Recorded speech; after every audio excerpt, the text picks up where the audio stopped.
बच्चे बिल्कुल तैयार हो जाइए और चलिए डियर हम लोग शुरू करते हैं। जैसे कि आपके स्क्रीन पे पहला क्वेश्चन आ गया है, फर्स्ट क्वेश्चन आपके स्क्रीन पे आपके समक्ष में। चलिए तो पहला क्वेश्चन क्या कहलाता है प्यारे बच्चों, हम लोग देखते हैं कि सिपाही की माँ किस विधा की रचना है। पहला क्वेश्चन आपके स्क्रीन पे है, यानी सिपाही की माँ किस विधा की रचना है। तो हम लोग जानते हैं कि सिपाही की माँ जो है किस विधा की रचना है, तो ये एक एकांकी है, ठीक है।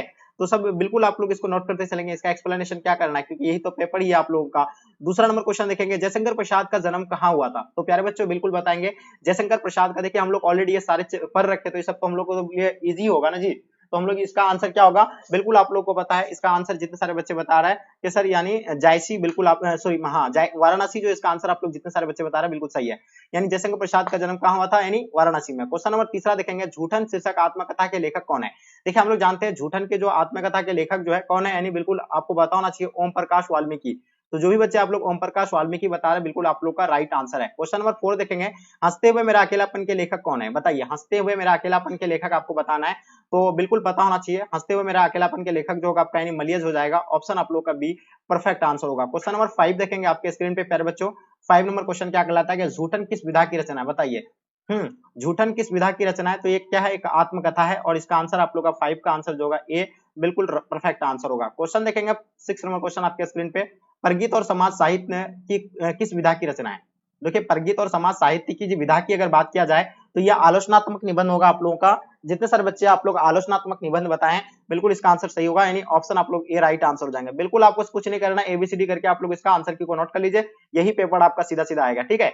उसने कहा था कि रचनाकार कौन है, तो हम लोग जानते हैं प्यारे बच्चों, उसने कहा था जो है कब हुआ था रचना, यह 1915 है, और इसका लेखक कौन है, चंद्रधर शर्मा गुलेरिया, ठीक है।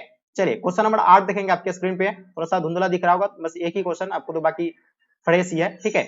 तो जायसी का जन्म स्थान बताइए। देखिए जायसी का जो है जायस नगर अमेठी में हुआ था, और इसका आंसर आप लोग का जो है बिल्कुल सी प्यारे बच्चे राइट आंसर हो जाएंगे। ओके चलिए, हाँ हाँ थोड़ा सा हम लोग और जूम कर लेते हैं। हाँ चलिए आपको पूरा दिखेगा।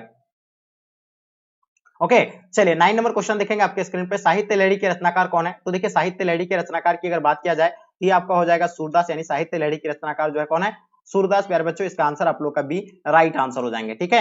नेक्स्ट क्वेश्चन की ओर चलते हैं। क्वेश्चन नंबर 10 आपके स्क्रीन पे, नवादास किसके शिष्य थे। बताइए देखिए नवादास की अगर बात किया जाए तो नवादास जो थे यानी किसके शिष्य थे, अग्रदास के शिष्य थे। तो इसका आंसर आप लोग का अग्रदास, यानी ऑप्शन आप लोग का डी राइट आंसर हो जाएंगे। 11 नंबर क्वेश्चन देखेंगे, सरियामान ताल का जल जो है कैसा है, स्थिर है, गंदा है, गहरा है या चंचल है।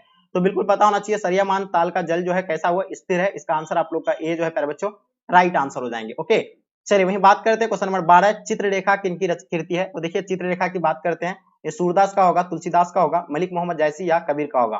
तो चित्ररेखा जो किनकी यानी कृति है, तो ये प्यारे बच्चों आपको पता होगा, यानी मलिक मोहम्मद जायसी का है, और इसका आंसर आप लोग का सी राइट आंसर हो जाएंगे। क्वेश्चन नंबर 13, कवितावली के रचनाकार कौन है। देखिए कवितावली के रचनाकार की बात किया जाए तो तुलसीदास जो है कवितावली के रचनाकार है प्यारे बच्चों, और इसका आंसर आप लोग का कवितावली राइट आंसर हो जाएंगे। ओके क्वेश्चन नंबर 14 देखेंगे आपके स्क्रीन पे, कंकाल उपन्यास के उपन्यासकार कौन है। देखिए कंकाल उपन्यास के उपन्यासकार की अगर बात किया जाए तो जयशंकर प्रसाद, जो इसका आंसर आप लोग का राइट आंसर होगा। ओके चलिए क्वेश्चन नंबर 15 देखेंगे आपके स्क्रीन पे, बालकृष्ण भट्ट किस युग के रचनाकार है। तो प्यारे बच्चों हम लोग को पता है बालकृष्ण भट्ट जो है किस युग के रचनाकार है, भरतयंती युग के है। और देखिए आप लोग जितने सारे बच्चे आप लोग भरतयंती युग बता रहे हैं बिल्कुल आप लोग का आंसर परफेक्ट होगा।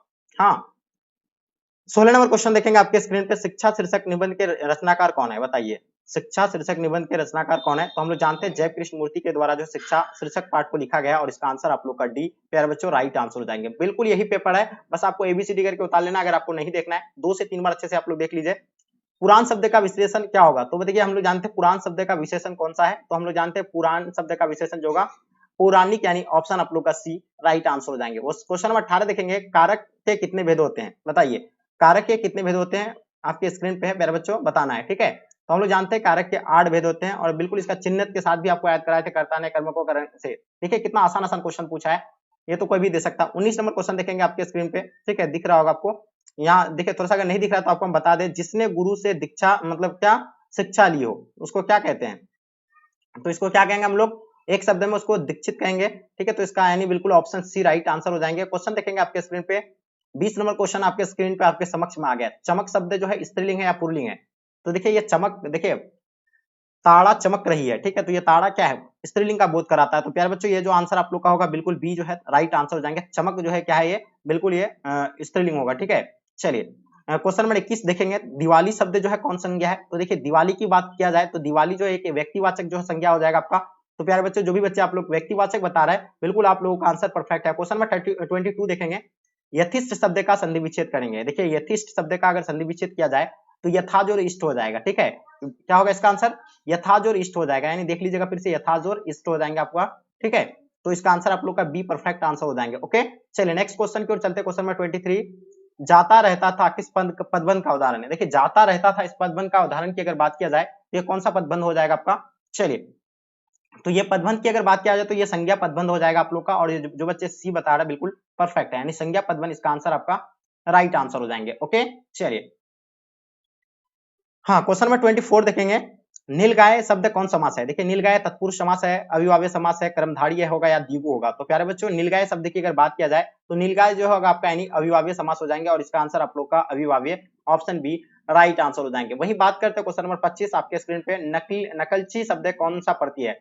देखिए नकलची में तो देखिए नकल ये जो होगा आपका यानी नकल हो गया आपका अलग शब्द, और ये इसमें जो प्रत्यय लगा है क्या लगा है यानी जोर क्या लगा है यानी ची लगा है, तो ची जो होगा आपका यानी प्रत्यय हो जाएगा, ठीक है। इसका आंसर आप लोग का ए राइट आंसर हो जाएंगे, ठीक है। चलिए क्वेश्चन देखेंगे, प्राज्य शब्द कौन सा उपसर्ग है। देखिए प्राज्य में जो है क्या उपसर्ग लगा है जो एक नया शब्द का बना है। तो पड़ा जोर जय यानी पड़ा जो लगा है इसमें क्या लगा है एक उपसर्ग लगा है, और वही जो है एक नया शब्द बनाया है। तो इसका आंसर आप लोग का प्यारे बच्चों बी जो है राइट आंसर हो जाएंगे, ठीक है। तो चलिए आगे देखिए हम लोग क्वेश्चन नंबर 27, स्तुति शब्द का जस्ट आपको क्या बताना है, विलोम बताना है। यानी स्तुति का आपको क्या बताना, उल्टा बताना है। तो प्रार्थना होगा, आदर होगा, निंदा होगा या प्रशंसा होगा। तो स्तुति का उल्टा जो होता है क्या होता है प्यारे बच्चों, निंदा होता है। क्या होता है, निंदा। तो देखिए इसको नोट कर लीजिएगा, ऑप्शन सी इसका आपका राइट आंसर हो जाएंगे। ओके चलिए क्वेश्चन नंबर 28 देखेंगे आपके स्क्रीन पे। हाँ आगान शब्द में कौन सा उपसर्ग है बताइए। हाँ आगान में बताना है, आगान में देखिए और यहाँ आ जोर ज्ञान, ठीक है। तो ये लगा है क्या आपका यानी और जो लगा है क्या लगा है, उपसर्ग लगा है। तो इसका आंसर आप लोग का ए हो जाएगा, क्योंकि वो उपसर्ग मिलने पर जो है एक नया शब्द का निर्माण होता है, ठीक है। चलिए आगे देखिए क्वेश्चन नंबर आपके स्क्रीन पे कितना 29। आप देखिए आप संधि विच्छेद की बात करें, बहुत इजी क्वेश्चन है। तो संधि विच्छेद तो हम लोग आता है अच्छा खासा। तो पवन शब्द का संधि विच्छेद क्या होता है, ठीक है। हम लोग बचपन से पढ़ के आते हैं, पवन का पो जोर अन हो जाएगा, पो जोर अन हो जाएंगे, ठीक है। तो यहाँ ऑप्शन आप लोग का कौन सा हो जाएगा, ऑप्शन आप लोग का बी जो है प्यारे बच्चों राइट आंसर हो जाएंगे, ठीक है। लास्ट और अंतिम क्वेश्चन प्यारे बच्चों देखिएगा, अनल शब्द का पर्यायवाची कौन है।